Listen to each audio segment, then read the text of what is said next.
Hi guys, मैं आप लोगों को एक सुहाग गीत, लड़का विवाह में सुहाग गीत गाया था। बेटा विवाह गीत का सुहाग गीत है।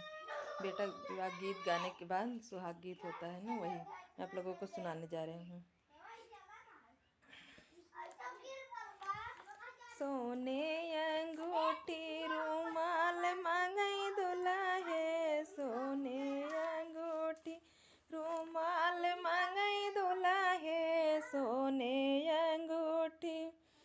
आई बरतिया सड़किया पे उतारी, आई बरतिया सड़किया पे उतारी।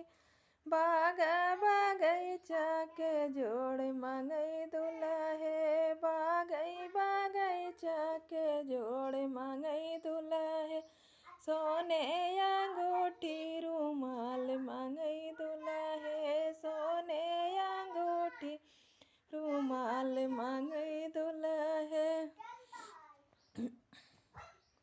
आई बरतिया यार बाबुल दुआरवा के पहुँची, आई बरतिया सड़किया पे उतारी।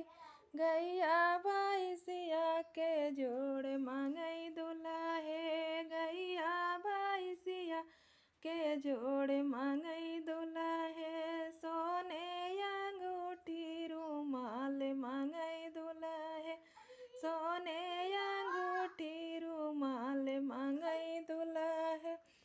आई बरतिया सड़किया पे उतारी, आई बरतिया सड़किया पे उतारी। बाबुल के कटोरवा दहेज मांगई दुल्हे, बाबुल के कटोरवा दहेज मांगई दुल्हे, सोने अंगूठी रुमाल मांगई दुल्हे, सोने अंगूठी रुमाल मांगई दुल्हे। आई बरतिया अंगने में उतारी, आई बरतिया अंगने में उतारी। साढ़ू सड़वाइन के जोड़ मांगई दुल्हे, साढ़ू सड़वाइन के जोड़ मांगई दुल्हे, सोने